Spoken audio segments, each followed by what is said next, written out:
Welcome to GS study SKS. दोस्तों, आज हम लोग पढ़ेंगे जैन धर्म के बारे में। इससे पहले बौद्ध धर्म के बारे में पिछले वीडियो में पूरा पढ़ चुके हैं और जैन धर्म को आज कहानी की तरफ पढ़ लेंगे, जो कि एक बार में याद हो जाएगा। और जो वही क्वेश्चन पढ़ेंगे जो बार बार एग्जाम में पूछा जाता है, उसको हम बार बार रिविजन करा देंगे। तो चलिए, जैन धर्म एक क्या है? प्रतिक्रियावादी धर्म है, ठीक है ना। दूसरी बात है कि जैन धर्म की उत्पत्ति जीन से हुई है, जीन से हुई है, ठीक है, जिसका अर्थ है विजेता। जीन का तात्पर्य क्या होता है? विजेता। तीर्थंकर का अर्थ क्या होता है जैन धर्म में? तो तीर्थंकर का अर्थ होता है जो व्यक्ति अन्य व्यक्तियों को मार्ग दिखाता है, अर्थात इसको हम गुरु समझ सकते हैं। जैसे हिंदू धर्म में गुरु होता है ना, जो किसी को मार्ग दिखाता है, उसी तरह से जैन धर्म का प्रथम तीर्थंकर कौन थे? तो ऋषभ देव थे, ऋषभ देव थे। किन दो जैन धर्म गुरुओं का उल्लेख ऋग्वेद में मिलता है? तो ऋग्वेद में दो केवल जैन धर्म गुरु है जिसका उल्लेख ऋग्वेद में है। एक है ऋषभ देव एवं दूसरा है अरिष्ट नेमि। ऋषभ देव पहला गुरु है, अरिष्ट नेमि 22वां गुरु है। कभी कभी ये भी पूछता है कि जैन धर्म के 22वें गुरु का क्या नाम है? तो 22वां गुरु का नाम है अरिष्ट नेमि, फर्स्ट का है ऋषभ देव। और 21वां गुरु भी याद रखिए, 21वां गुरु भी कभी पूछता है। 21वां का क्या हो गया? तो नेमिनाथ। हाँ, एक है 23वां गुरु। तो 23वां गुरु जो है उसका नाम है आप पारसनाथ, ठीक है। उसके बाद जो है अब हम लोग चलते हैं महावीर के बचपन का क्या नाम था? तो वर्धमान था। और उसका जन्म जो है 540 ईस्वी पूर्व कुंडग्राम वैशाली में हुआ था। जगह बोलेंगे तो कुंडग्राम, दोनों ऑप्शन में कभी रहता है, कुंडग्राम भी वैशाली भी। अगर दोनों रहे तो कुंडग्राम मारना है, टिक करना है ऑप्शन को।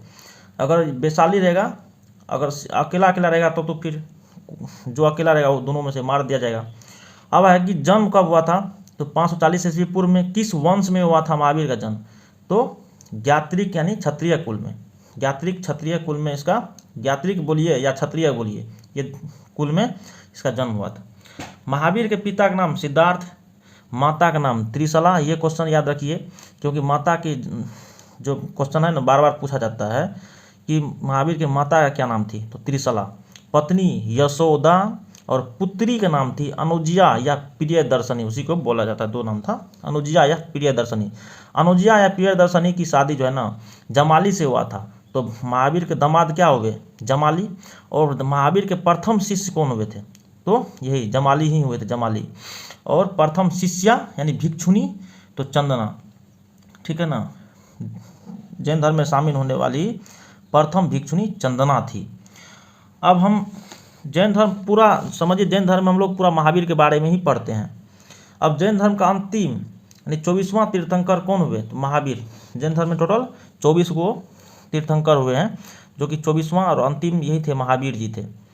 अब है 6 नंबर में कि बड़े भाई नंदीवर्धन की आज्ञा से 30 वर्ष की आयु में गृह त्याग किया। कौन? महावीर 30 वर्ष की आयु में है ना घर त्याग दिया अपने बड़े भाई नंदीवर्धन की आज्ञा लेकर के, और 12 वर्ष तक कठोर तपस्या किया। कहाँ पे किया?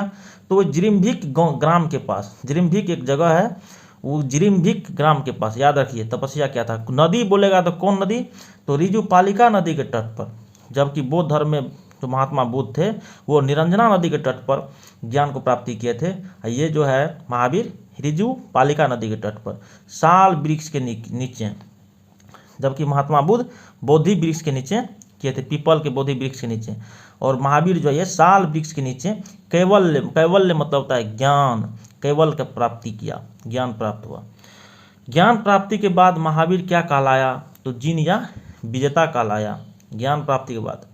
अब है पावापुरी, राजगिरी। पावापुरी कहाँ है? राजगिरी में है। तो पावापुरी नाम एक जगह है, वही राजगिरी में, वहीं में मल शासक सुस्तपाल के राज में पड़ता था वो। उसमें 72 वर्ष की आयु में 468 ईस्वी पूर्व में महावीर का निधन हो गया। महावीर कब निधन हुआ? तो 72 वर्ष की आयु में 468 ईस्वी पूर्व में महावीर का निधन हुआ, याद रखिएगा। 468 ईस्वी पूर्व में महावीर का निधन हुआ। उसके बाद जो है इसका जन्म कब हुआ था? तो 540 ईस्वी पूर्व में। अब है पहले 4 महाव्रत, पहले 4 जैन धर्म में टोटल 5 महाव्रत है, यानी व्रत जो है वो है। तो पहले 4 महाव्रत को किसने दिया था? तो पहले 4 महाव्रत याद रख लीजिए कौन कौन है? तो अहिंसा, सत्य, अस्तेय, अपरिग्रह, याद रखिए। अहिंसा, सत्य, अस्तेय अपरिग्रह, अहिंसा सत्य, अस्तेय अपरिग्रह, अहिंसा सत्य, अस्तेय अपरिग्रह, ये 4 महाव्रत है। ये इसको जो दिया था 23वें तीर्थंकर पढ़े थे ना पारसनाथ, 23वें तीर्थंकर पारसनाथ ये दिया था 4 महाव्रत। और इसी में 5वां महाव्रत जो है जोड़े हैं ब्रह्मचर्य को महावीर ने जोड़ा है। 5वां महाव्रत को किसने दिया जैन धर्म में? तो 5वां महाव्रत को दिया महावीर ने। क्या है उसका नाम? तो ब्रह्मचर्य को शामिल किया महावीर ने। और चारों महाव्रत का डिटेल हम समझ लेते हैं कि अहिंसा का मतलब क्या होता है। तो अहिंसा का मतलब होता है हिंसा नहीं करना। उसके बाद सत्य का मतलब होता है, जो सत्य है ना, इसका मतलब होता है कि झूठ ना बोलना। अस्तेय का मतलब क्या होता है? चोरी न करना, ठीक है। और अपरिग्रह का मतलब होता है कि संपत्ति को अर्जित न करना। इसीलिए जैन धर्म जो है ना ज़्यादा फला फूला नहीं है, यही कारण है, बहुत उसका रूल नियम हार्ड था। और ब्रह्मचर्य का मतलब ये होता है कि इंद्रिय निग्रह करना, आपका जो इंद्रिय है उसको निग्रह करना, अर्थात ब्रह्मचर्य का पालन करना, यही है। अब हम लोग चलेंगे आगे कि जैन धर्म के त्रिरत्न। तो जैन धर्म के त्रिरत्न में होता है सम्यक ज्ञान, सम्यक ध्यान और सम्यक आचरण। जबकि हम लोग बौद्ध धर्म के त्रिरत्न के बारे में भी पढ़े हैं। बौद्ध धर्म का त्रिरत्न याद रखिए, ये भी क्वेश्चन दोनों एग्जाम में पूछा जाता है, कंफ्यूज नहीं करना है।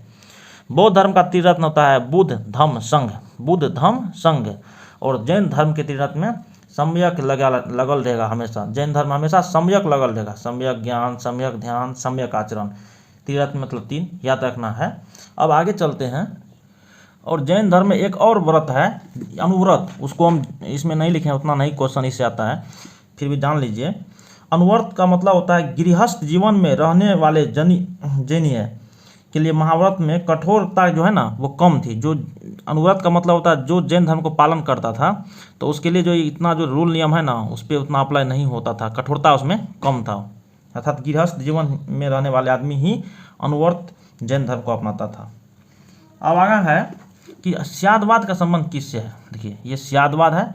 स्यादवाद का मतलब होता है जैन धर्म से संबंध है, लेकिन स्यादवाद में जो है ना जैन धर्म के 7 नए मतलब होता है आंशिक ज्ञान, छोटा सा ज्ञान, 7 नए का चर्चा है। और स्यादवाद इसे अनेकांतवाद और सप्तभंगी भी कहा जाता है। ये तो याद रखना ही है दोस्तों।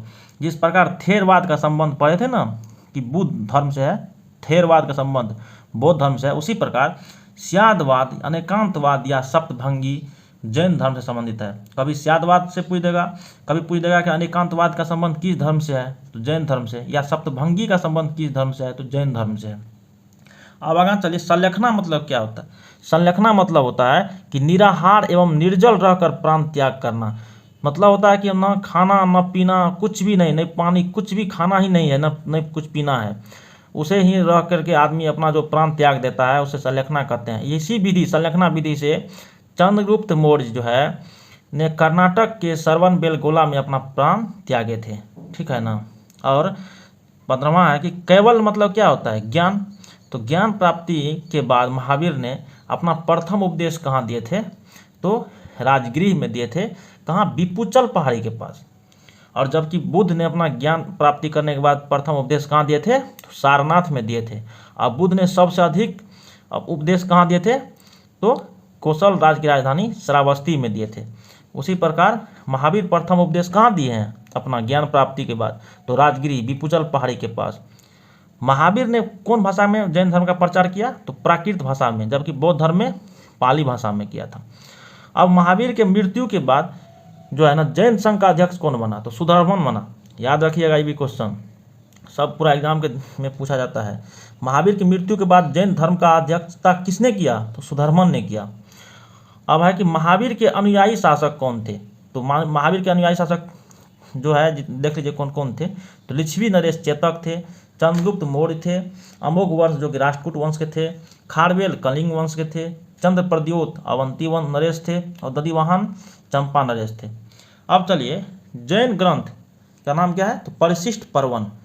तो जैन ग्रंथ परिशिष्ट पर्वन के अनुसार मगध में 12 वर्षों तक क्या चला, लंबा अकाल पड़ा। और लंबा अकाल पड़ने के बाद जो है ना जैन धर्म क्या किया, आगे का कहानी हम अभी आपको बोल देते हैं मुंह से, आप लोग समझ लीजिए। तो जब 12 वर्ष तक लंबा अकाल पड़ा तो क्या हुआ, जैन ग्रंथ में ये बहुत से जो है ना जैनियों क्या किए, कर्नाटक चले गए भद्रबाहु के नेतृत्व में, ठीक है, श्रवणबेलगोला कर्नाटक चले गए। और जो शेष जैन लोग बच गए थे वह स्थूलभद्र के नेतृत्व में कहाँ रह गए, तो मगध में ही रह गए, ठीक है। और जब अकाल समाप्त हुआ तो भद्रबाहु और उनके जो समर्थक मगध लौटे कर्नाटक यानी श्रवणबेलगोला से, तो स्थानीय लोगों से उनका मतभेद हो गया और उन्होंने पाया कि स्थानीय लोगों ने तो जैन धर्म का पालन ही नहीं किया है, अर्थात जो रह गया था उन्होंने जैन धर्म का पालन नहीं किया, उन्होंने ऐसा गौर किया। उसके बाद क्या हुआ, इस मतभेद को दूर करने के लिए पाटलिपुत्र में प्रथम जैन संगीति हुआ। और जब प्रथम जैन संगीति हुआ तो उसमें क्या किया, जैन धर्म 2 भागों में बट गया। देखिए जैन धर्म 2 भागों में बट गया। एक हुआ दक्षिणी जैन दिगंबर, जो दक्षिणी से आए अर्थात जो कर्नाटक श्रवणबेलगोला से आए उसको दिगंबर कहा गया, और जो मगध में रह गए तो मगध के जैन को श्वेतांबर कहा गया। दिगंबर मतलब उसे कहते हैं जो वस्त्र धारण न करता हो, अर्थात वो नग्न अवस्था में ही रहते हैं। और श्वेतांबर मतलब होता है जो हमेशा श्वेत वस्त्र पहनते हैं, अर्थात उजला वस्त्र ही धारण करते हैं। अब जैन धर्म जो है ना, परिशिष्ट पर्वन नाम है जैन धर्म का, इसका रचना किसने किया था, तो हेमचंद्र ने किया था। कौन भाषा में, पूछता भी है, तो अर्धमागधी भाषा में। जैन ग्रंथ किस भाषा में लिखा हुआ है, तो अर्धमागधी भाषा में। और परिशिष्ट पर्वन का रचना हेमचंद्र किया था। जबकि जैन धर्म का जो प्रचार किया था किस भाषा में, तो हमेशा प्राकृत भाषा याद रखना है। देखिए प्राकृत भाषा, महावीर ने प्राकृत भाषा में जैन धर्म का प्रचार किया। अब देखिए जो जैन संगीतियाँ हुआ था, तो 2 जैन संगीतियाँ टोटल हुआ है। इसमें प्रथम में परिणाम क्या हुआ कि जैन धर्म 2 शाखा में बंट गया, दिगंबर श्वेतांबर में।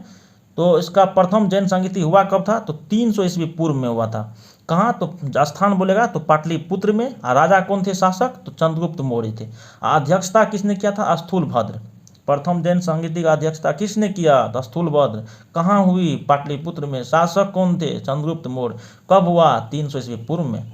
अब दूसरा जैन संगीति 512 ईस्वी में हुआ था। 512 ईस्वी याद रखना है। दूसरा जो हुआ था 512 ईस्वी में हुआ था।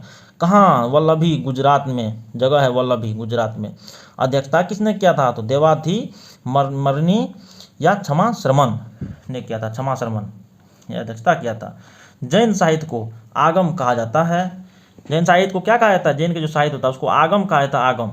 और 16 महाजनपदों का उल्लेख किस में मिलता है, तो भगवती सूत्र में है। किसके बारे में बताता है, तो महावीर के जीवन के बारे में बताता है। 16 महाजनपद जैन धर्म में क्यों महत्वपूर्ण है, क्योंकि भगवती सूत्र में इसका चर्चा है, जो कि महावीर के जीवन के बारे में पूरा ये बताता है। अब है कल्पसूत्र का रचना किसने किया, तो भद्रबाहु। कल्पसूत्र जो ग्रंथ है उसको किसने लिखा, तो भद्रबाहु ने संस्कृत में लिखा। इसलिए ये याद रखिएगा, कल्पसूत्र रचना भद्रबाहु ने किया संस्कृत भाषा में। थैंक यू दोस्तों। आप लोग मेरे चैनल को सब्सक्राइब कीजिए, लाइक कर दीजिए और शेयर भी कीजिए वीडियो को, ताकि सभी को तक ये वीडियो पहुंच पाए और मुझे सपोर्ट मिल सके। और आगे भी हम अच्छा कंटेंट्स पूरा वीडियो बना करके आपके सामने लेकर आएंगे। धन्यवाद।